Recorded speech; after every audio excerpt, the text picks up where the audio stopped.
Right. So the third problem set is now available, covering material through today pretty much. The second half of the second chapter of the book, and bumper cars. The first exam, as some of you have already recognized, is coming down the pipe, and it's a week from Monday. And those are questions that I write myself, so they should be pretty, hopefully error-free. One of the best ways to prepare for them is to take the old exams. I've got, pushing 10 years. If you go digging around enough, more than 10 years of old exams. So if you go look at the first exam in the old previous semesters, a year, 2, 3, 4, 5 years ago, whatever, just find one of those old exams and take it. Don't look at the answers. It's got it's got the questions, and then it's got the questions with solutions. If you just look at the answers, you'll go, oh yeah, I knew that. Oh yeah, I knew that. And that may or may not be true. So again, take them. You'll see questions reappearing or changing a little bit. It turns out, if I sit down and write it completely from scratch, a new exam, I reinvent my old questions, and sometimes I worded them better, the earlier version. So there are only so many questions I can ask. I can change the nouns and the adjectives, but I keep asking similar questions. What else to say about that? Any other questions about exam stuff? It is 30 questions, multiple choice in this class. 50 minutes in principle. I let people go a little long. It shouldn't be time pressured for all but maybe a few of you. The first people will come out in, I never remember the number, but it's like 20 minutes or maybe even 15 minutes. People will finish. That doesn't say they're doing well or badly. It's scattered still. All right? And it will cover the material at least through bumper cars, and maybe it'll go into springs and stuff too, the spring scales and beyond. So it'll cover the material that we've done up until Friday next week. All right, so where I left off with, and my intention today is to finish looking at wheels, and with them the world of friction. Why do we have wheels? It's to control friction, not to eliminate friction, but to control it. And for good reason, and then to deal with bumper cars. And in bumper cars, which hopefully a lot of you or all of you have ridden on or watched or something similar, they're a wonderful example of another physics situation where you're exchanging additional conserved quantities in nature, namely momentum and angular momentum. So that's my goal in talking about bumper cars, is to get you comfortable with those two conserved quantities. So back to the world of friction, just to make sure that, based on some of the questions, that everybody's comfortable with the idea that sliding friction does something strange. Namely, in the case of two surfaces sliding across one another, there is some negative work done by one surface on the other that isn't accounted for at the end of the day. When you go looking for where did the energy go, it seems to be missing. So to remind you, what's the issue with that? Well, suppose I simply lift an object. The bowling ball's hanging there, so I'll just do it with a hammer. If I lift the object up, I'm doing positive work on it, because it's moving in the direction I'm pushing it. At the same time, from its perspective, it's doing negative work on me. So let me restart the story down here. As I push it upward, it's pushing downward on my hand, but my hand's moving the wrong way. So it's doing negative work on me. So the transaction is complete. And this may not resonate with you, but hopefully it resonates a little bit, that I am doing positive work on it, which means I'm giving it energy, say 10 units. And just to name the standard unit of energy, I'll name it. It's called the joule, which is equivalent to a Newton meter. If I exert a Newton of force on this hammer, it's a little more than that, and it moves a meter, which is a little more than I can move it, I will have done 1 Newton meter of work on it, 1 joule of work on it. A joule spelled J-O-U-L-E, because that's the name of the physicist who is associated with it, not like the crown jewels. All right, so I do positive work on it, it does negative work on me. If I did 10 units, well, I just said it, so it was 1 unit, 1 joule of work on it, it will amazingly enough have done exactly one joule, negative 1 joule of work on me. It will have taken 1 joule out of me as I put 1 joule into it. And the consequence of that is that the energy moves perfectly without any loss to all the digits you ever want. So in this case, the work I do on it is the energy it receives and the energy that's sucked out of me. All right? That is not going on properly in the world of friction. Friction somehow dissipates energy. We started when I want to start the story, it's after I've pushed it. Or you can watch me push it. I give it a push, which involves pushing it to the right. As it moves to the right, I do work on it. So I give it energy. It's got the energy in its energy of motion, namely kinetic, and then it's gone. And how did it disappear? It disappeared because the only work that was sort of noticeably happening here was the table pushing the wagon the wrong way. It was pushing the wagon to the left as the wagon moved to the right. That's negative work. So the table sucked energy out of the wagon, but the table doesn't seem to have received the energy because it didn't move. Where did it go? It got chopped up into thermal energy. It didn't disappear from the universe. The universe really conserves. The conservation of energy is so deeply embedded in the nature of the universe that it would just be titanic upheaval if it actually did disappear. So it's chopped up into little bits. And so the relevant story at this point then is to give you a better idea of what thermal energy is like.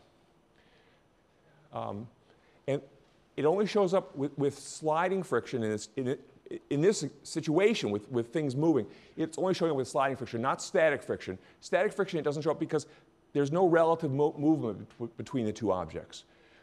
Sliding, yes. I'll come back to, yeah. There's a question hanging over here for me to deal with that I'll come back to. But thermal energy, what's different about thermal energy? It really is the same old ordinary energies that we've dealt with up to this point, namely kinetic energy and the various potential energies. There being a variety pack of potential energies. Any force you can encounter, you can store energy in it. You can't store energy in the force of friction. No, leave that one out. But the other ones you can store it.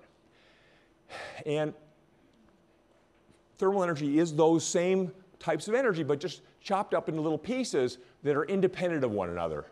And that independence and the randomness is important. It turns out that statistics show up all over the place in the world of physics. In fact, just as an aside, there's almost nothing that mathematicians have ever come up with that doesn't have a place in physics. It's kind of uncanny. So statistics very quickly migrated into the world of physics, and they control a lot of what's going on in our normal experience.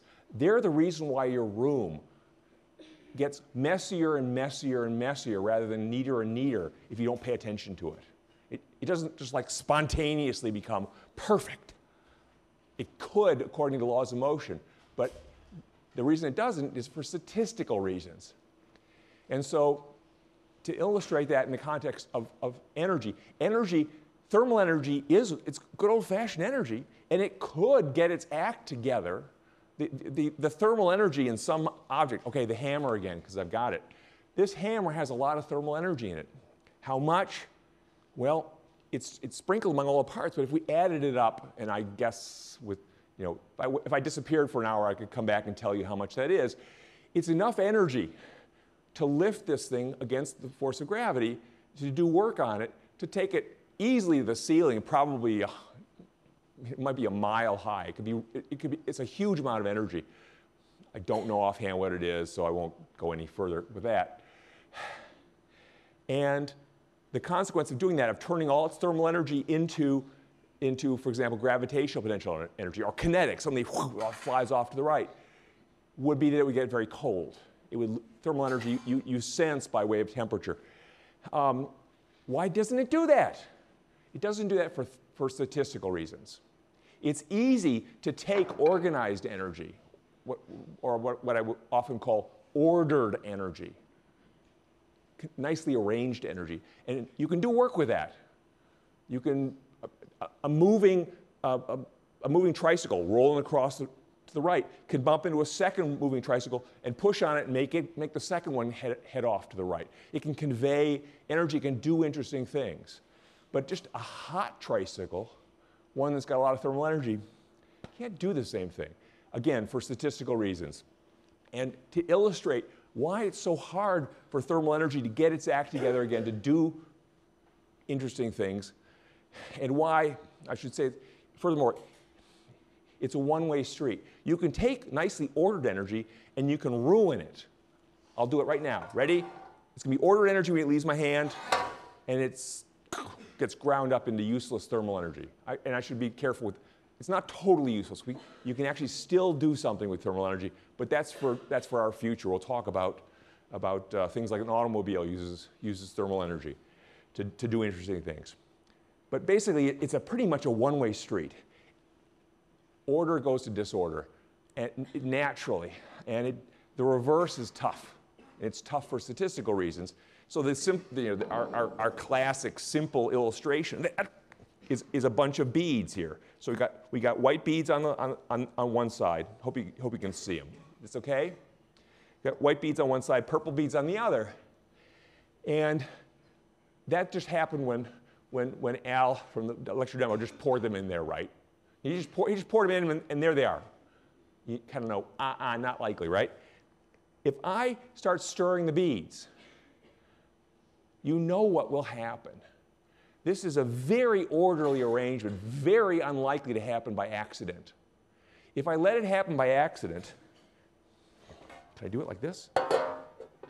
New approach. Right? And now we look, and of course, they're going to be all ordered, right? Uh-oh, they're not. This is a much more likely arrangement because there are zillions of equivalent arrangements where they're all scrambled. There's only one arrangement where all the whites are on one side and the purples on the other. Actually, there are two. White on one side, purple on the other, and the reverse. There are only two possibilities. And of all the possibilities, and I'm trying all of them now, I'm picking one at random. There are so many more possibilities in which they're scrambled than there are in which they're totally ordered that I'll never find the totally ordered one. I can go shake this all year, for millennia, for the age of the universe, for 1,000 ages of the universe. I will never manage to get it back fully ordered by accident. The only way you can get it fully ordered again is to do it deliberately. I should say that in principle, if I keep doing it forever and beyond an unfathomably long period of time, I will eventually get one of them separate, one that shows up. It's just so astonishingly unlikely. One out of one with probably a Google zeros after it, and more. Google was a number before it was a company. Google is one with 100 zeros after it. They just took hold of that. There's Googleplex, which is 10 to the Google power. It's even bigger. And that's still not a big enough number to describe how unlikely it is that I'll get all these beads straightened out. So you okay with that idea? So the laws of motion are okay with those beads separating. There's no Newton's laws they say, no, fine, it could happen. It could, yeah. The laws of statistics, though, say it's not going to happen in your lifetime, or anybody's lifetime, or the universe's lifetime. It just isn't going to happen. So the same thing happens with the energy when I do this. I started with lovely ordered energy, and it got ground up. It's never going to get its act together again to make that cart carry on its merry way. It's just lost to the world of statistics. Same idea. I can beat this to death, but only because I have lots of dice, right? One die is a die, two die is dice, and this is a lot of dice, okay? So you can imagine I can just pick these guys up, and I can roll, all snake eyes, right? No, it's never going to happen. Not because it can't happen, but because it's statistically so hopeless.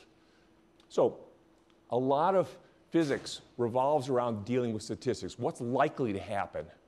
we'll discover as time goes on that this applies to so many things. Like if you take a container of water and the air in a room, the dry air in a room, a glass of water and dry air, you close the door and you come back, it's not going to be the same glass of water and dry air. They're going to mix. You're going to get moist air in an empty cup if you wait long enough, because that's statistically likely. And if you now let that moist air and the empty cup sit for a day, it's not going to happen that the water's going to pile up in the cup and the air's going to dry out naturally. It's statistically unlikely. And so this leads to things like which way does evaporation occur? What's the relative humidity? It's part of life in ways you probably didn't anticipate. If you have a hot fire in a cold room, it never happens that the thermal energy from the room goes into the fire, making the fire hotter and the room colder. Again, statistically unlikely. Laws of motion allow it, but the statistics don't. Okay? So that's the world of thermal energy. It's sort of the wastebasket of energy. You can start with all this lovely gravitational potential energy, elastic potential energy, that spring snake shoved into the can last time. The energy in that big charge storage device, that capacitor. Bang, it goes kablooey, and all the energy is now thermal energy. So thermal energy is the wastebasket for energy, and you'll see just in general life, energy keeps dribbling off into that form. When you ride your bicycle on a level road at constant velocity, in principle, you should be able to do this forever, right? You're inertial. There's no net force on you. You should be able to just coast from here to Nova and go home for the weekend. In fact, you can't, because all these other nuisance effects are gradually degrading your energy and turning it into thermal energy. Air resistance, friction here and there.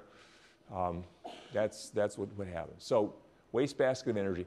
I will tell you, as a preview, thermal energy isn't completely useless. It's pretty damaged. But if you have a hot object and a cold object, so they differ in temperature, there's a little order left in this. So just having lovely ordered energy like work, pure work, just, I don't know, a wound spring, you can do a lot with that. It's 100% useful.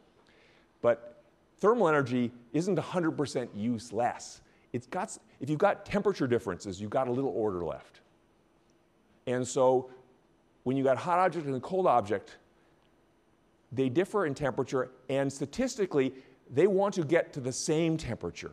That's the most statistically likely thing to have happen. And if you sort of grab onto the heat, the flow of that thermal energy, which is known as the moving thermal energy, in this case is known as heat, you can eke out a little work out of it. And many things do. Nature has lots of these things that take advantage of differences in temperature to get stuff done. They include all the weather. So weather is just one big heat. They're called heat engines, where you're using the flow of heat from hot to cold to do something, for better or worse. Some of the wind, the wind is a heat engine. Big wind is a destructive heat engine. Okay? So that's the story of thermal energy and a sort of a preview of the world of the statistical presence in physics, which goes incidentally under the name thermodynamics. So if you've heard the word thermodynamics and you think, oh, that's a horrible, scary topic, it's okay. It's just the world of statistics applying to the movement particularly of thermal energy. All right. So sliding friction is a problem in transportation because it wastes orderly energy, the stuff that can do work, and turns it into thermal energy. Is there any questions about the idea of ordered versus disordered energy, work versus thermal energy? Okay. But static friction, does it have any good role in transportation? Maybe. If you're skidding your tires, you are using sliding friction to push the vehicle around, but it's just not very, not as good as it's energy wasteful. Static friction, so I do want to come back to static friction. Do I want to? Yeah. Static friction, allows you to convey work, but it doesn't waste the work. So it's not like static friction is completely out of the story. If I want to lift an object, and I guess today's favorite object is this hammer, to grab the hammer when it's hanging like this, the only force I can exert on it actually is friction, because the support forces are all perpendicular to the surfaces, which are since they're vertical surfaces, they exert horizontal support forces. So when I grip this thing, the support forces are pushing to the right and left, but they can't support the thing against gravity. So how am I supporting it? I'm exerting an upward static frictional force on the hammer. Is that okay with everybody? And when I've done that, I can do work on the hammer. And yes, I'm using static friction to do work. But all the work is going from me into the hammer. None of it's being chewed up at the contact points. If I let the thing slip,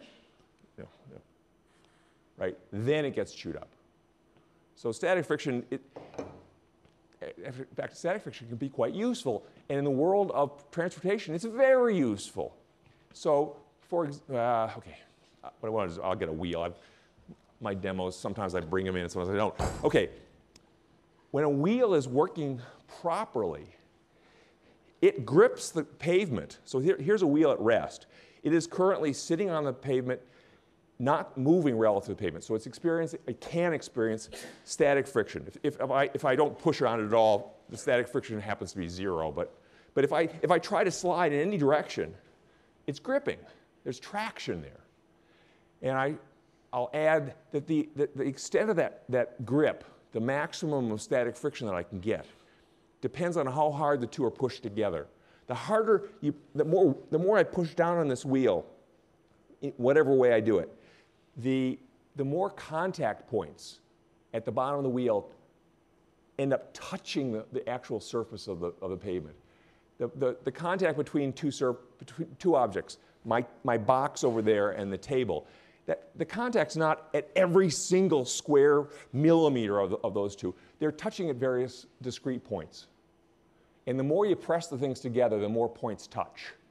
There are exceptions to this if you got liquids or moldable materials, and then you get complicated friction, which I'm not going to ever deal with. But basically, the more you press most objects against the other objects, the more contact points touch, and the better the grip you get. The larger the static friction you can achieve if you want to slide sideways. So if I start piling things in that wagon, if I stand in that wagon, it's going to become very hard to make it begin moving along the surface, because the maximum static friction will be enormous. And this matters to you if you've got traction issues, for example, in, I don't know, your little pickup truck with rear wheel drive. In the winter, you don't get good traction. You can just fill the truck bed with sacks of cement or something like that. Add the weight there over the wheels. So you shove the wheels hard into the pavement. They grip better. You get more static friction out of them. Oh, actually, another example, more relevant for most of you. In my youth, most cars were rear wheel drive. And so the engine was in front, but a drive shaft went through the middle of the car. Was buried under the famous hump that no one wanted to sit above in the back seat. But there was that drive shaft went through the car to the back and drove the rear wheels.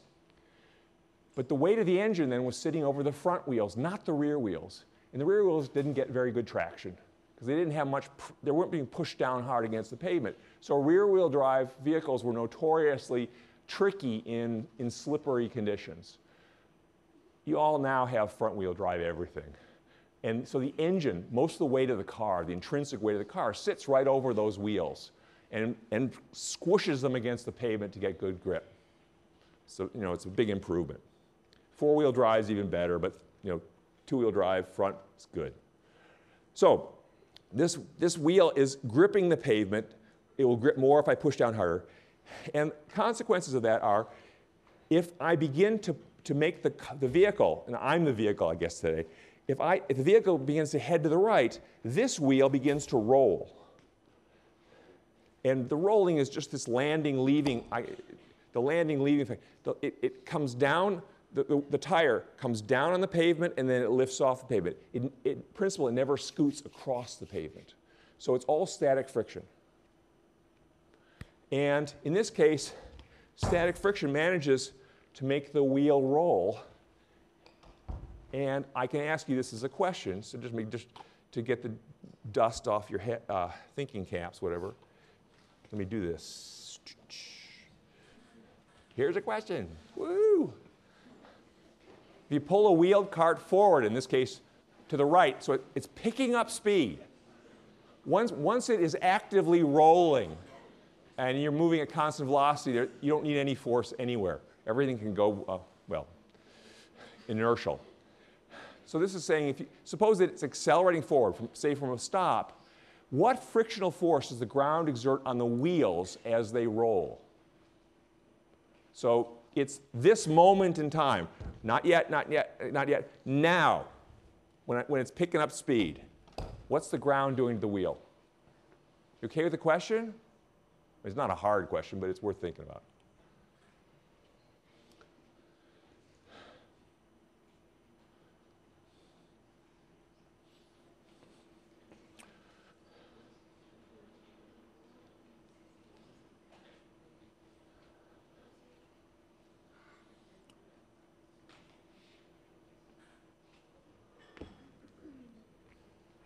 Pretty good majority are getting the right answer here. But there's a significant one, a useful one, not agreeing. I'll give you 5 more seconds. 4, 3, 2, 1, 0. All right. And the correct answer is C. It is C. So it's useful to have this here. Why not the other answers? So what C is saying here is that there's a static frictional force, meaning that the two surfaces are touching, they are not actively sliding across one another. And that is true. The two surfaces, the wheel lands and lifts. It never skids across the surface. And the other piece here is it says that it points backward, opposite the overall wheel's acceleration. And that's true. In order to get the wheel here to begin rotating such that it doesn't skid, that it lands and leaves, the wheel has to begin to roll. If I'm going to make it go this way, the wheel has to rotate from your perspective clockwise, which is actually away from us, according to the right-hand rule. So it has to develop that rotation. And for that to happen, something has to exert a torque on it. I should use my right hand. This way. How do you exert a torque that way if you're down there at the lever arm? You have to go down. That's the lever arm from the axle down. And then you have to exert the force to the left in order to get it to rotate away from us, according to the right-hand rule. The long and short of it is, I get lost in a word salad. The ground makes the wheel begin to spin by exerting a frictional force on the bottom. And the frictional force in a wheel where the ground's responsible for spinning it, that frictional force points backwards, opposite the vehicle's acceleration. So the other two questions. Question A is, no sliding friction. It shouldn't be sliding friction unless the wagon is skidding, which ideally it won't do. It would be hard. It's hard to make a wagon skid by pulling it. A car, maybe you can do it. And the static friction, it's not a forward force. It's a backward force. If I want, because watch how the wheel ends up rotating this way. To make the wheel rotate this way with my hand, which way do I have to push it? Backwards. That way.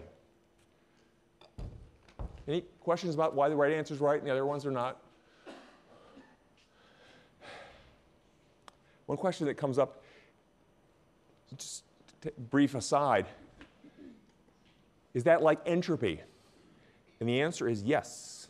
Not this, but go back, harken back. We'll rewind the story back to when I was talking about all these issues of order and disorder and how energy gets ground up into thermal energy and loses its order, becomes disordered.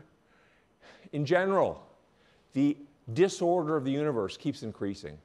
And in any isolated system, and we'll worry about what isolated means. So any sort of local system where nothing else outside matters, similarly, it gets more disordered. And the official measure of disorder, believe it or not, there is a way of measuring disorder. It's called entropy. And since everything gets more disordered, entropy keeps getting bigger. Just the measure of that disorder. All right? So, a freewheel, coming back to the story I was just doing, a freewheel, which is a wheel that spins on its own because of its contact with the ground. A freewheel experiences friction forces opposite the vehicle's acceleration. So if the vehicle's accelerating forward, the frictional force pushes the freewheel backward, which in effect actually makes it harder for the vehicle to accelerate forward. Where are freewheels? The front wheel of your bicycle is a freewheel. It spins. You've got no connection between the pedals and that freewheel. That wheel, it just goes. It spins because the bicycle is moving forward.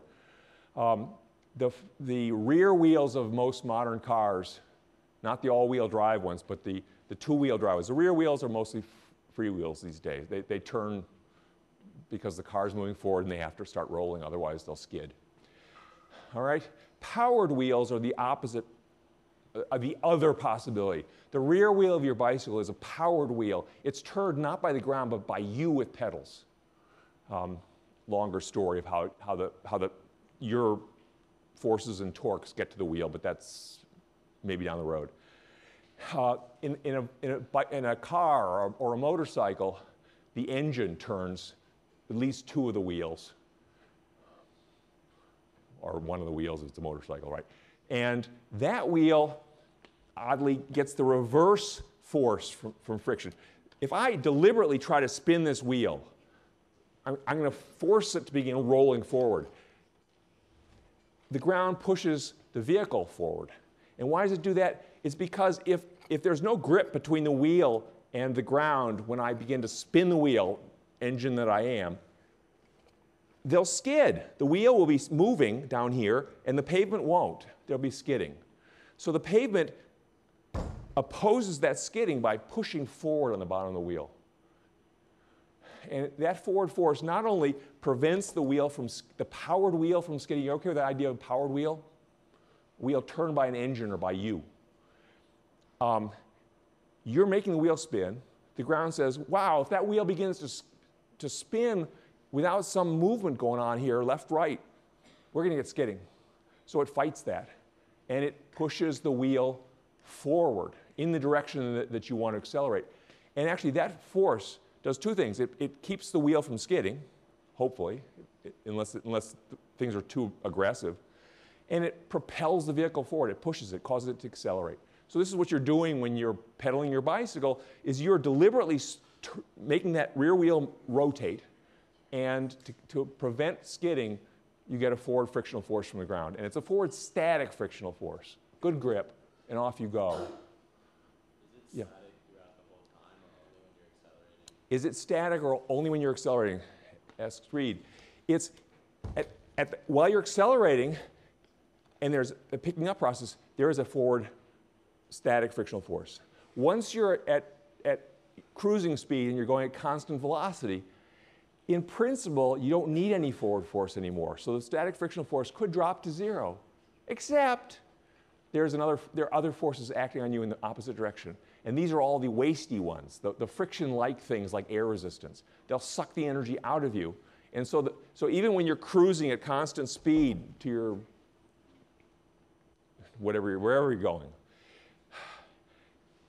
going at constant velocity even, it turns out you don't get it for free. You still have to keep having the engine turn the wheel, make the wheel grip the ground and push it.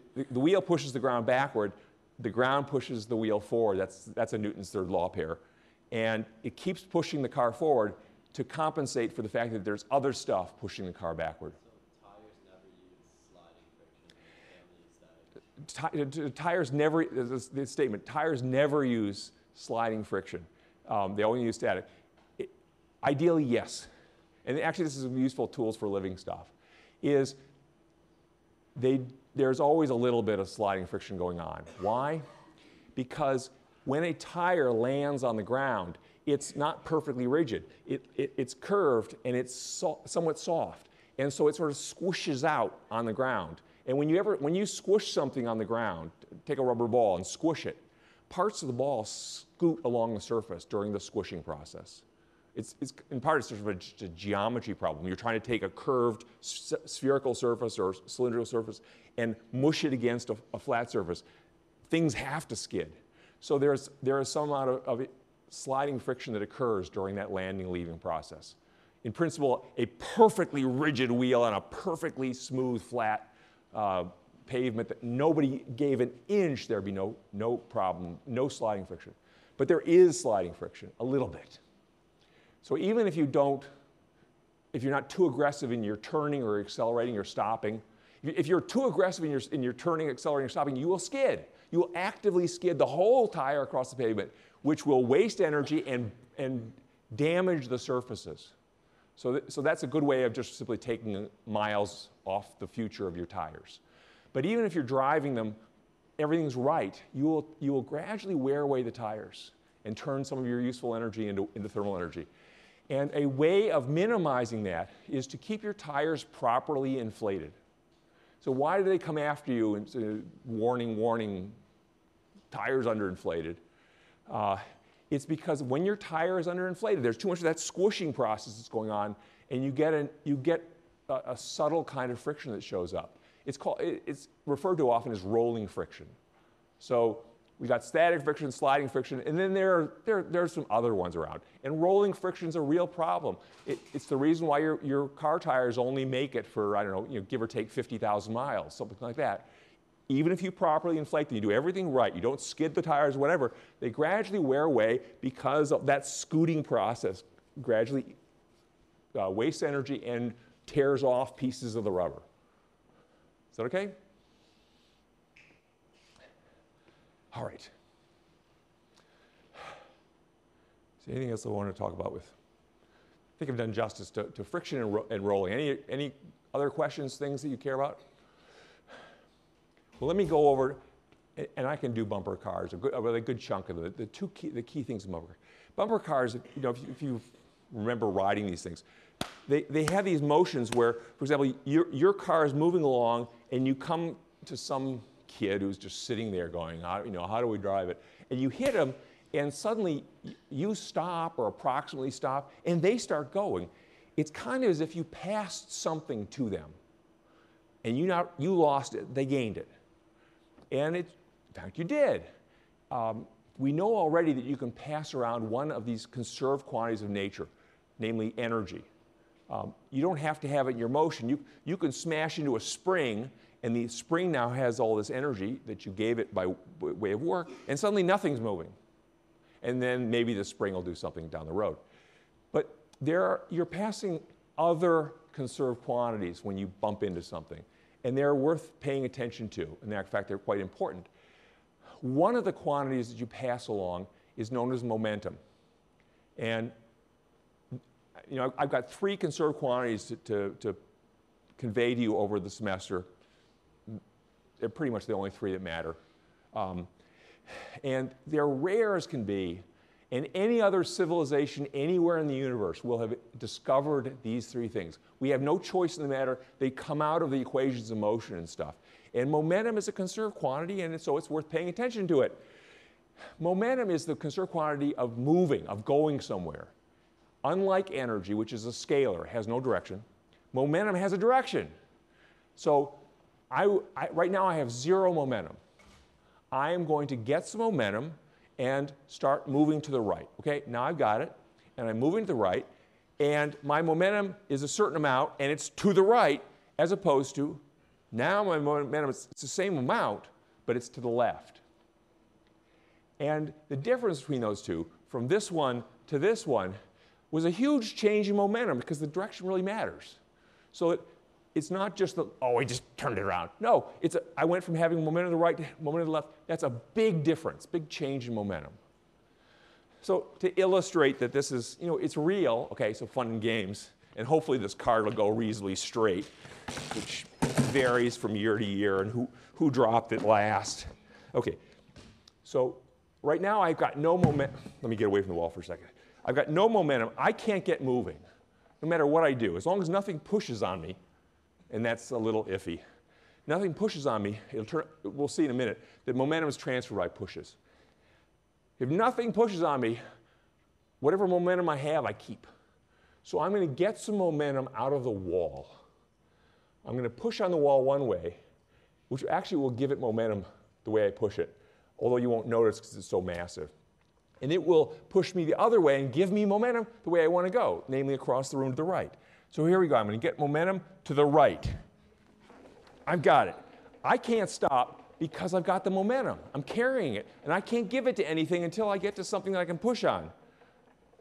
The wall. So I gave it away. And while I was moving, I was stuck with what I had. Get out of here. Another thing with momentum. I'll come back here. See, I can't get there because I don't have the momentum to get there. To go that way, I've got to get momentum from something. I need something to push me to the right. I'll use this cart, and if I give the cart momentum to the left, I'll get momentum to the right. It's a little more chaotic demonstration than I want. But you get momentum by having something push on you for time, what's called an impulse. So the transfer of momentum, the way in which you pass it along, is an impulse. We saw already that the way in which you transfer energy is by doing work, force times distance.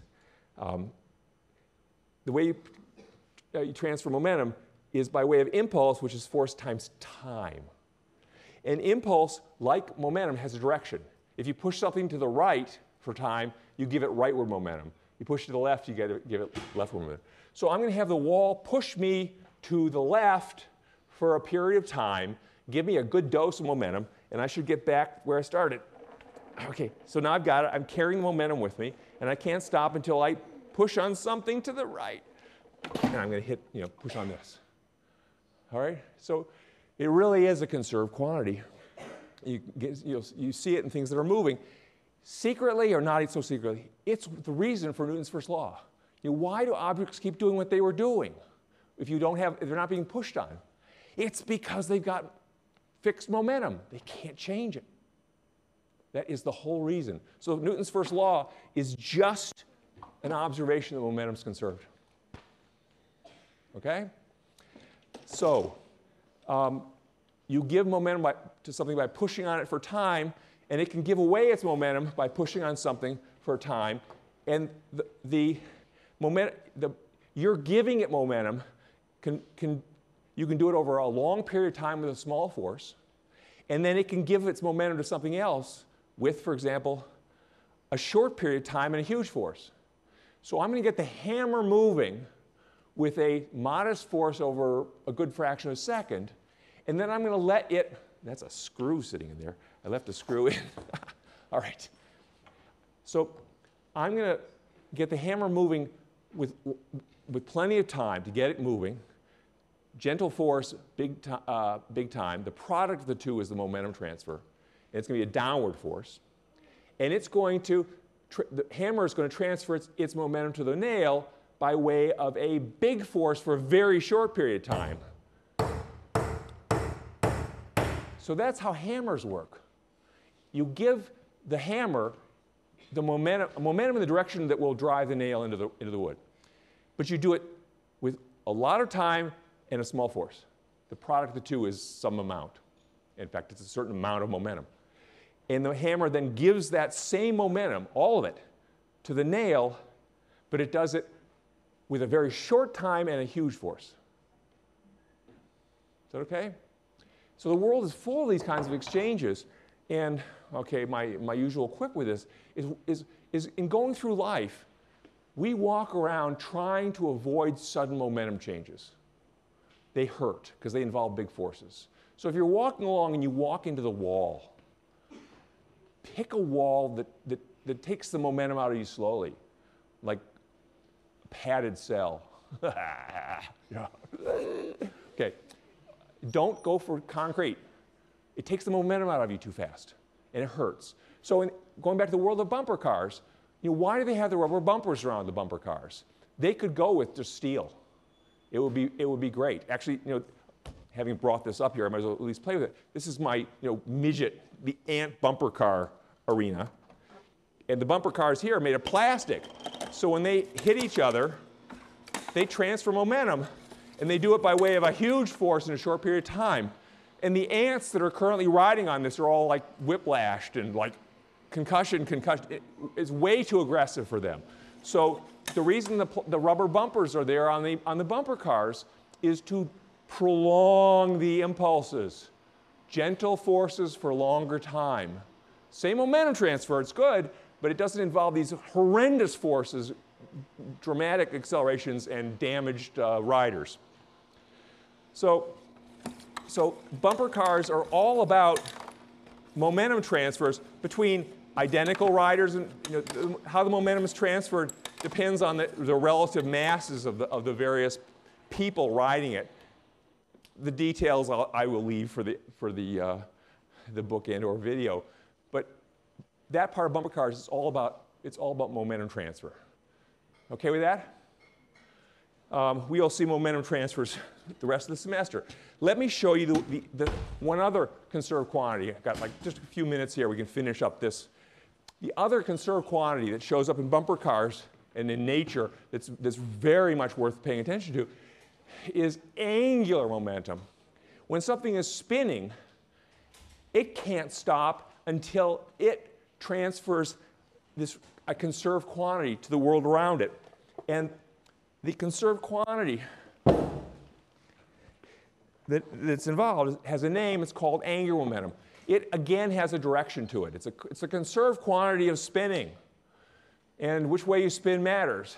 So I am going to get some angular momentum up. Remember the right-hand rule? To get angular momentum up, I need something to give it to me.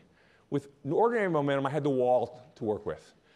With angular momentum, I've got the floor to work with. I'm going to use friction. It's okay. It's going to give me a torque. And torque times time is the angular impulse. It's a way of transferring angular momentum. Torque times time.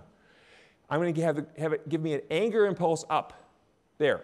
I've got it. I've got angular momentum. I can't stop spinning until I get rid of the damn stuff.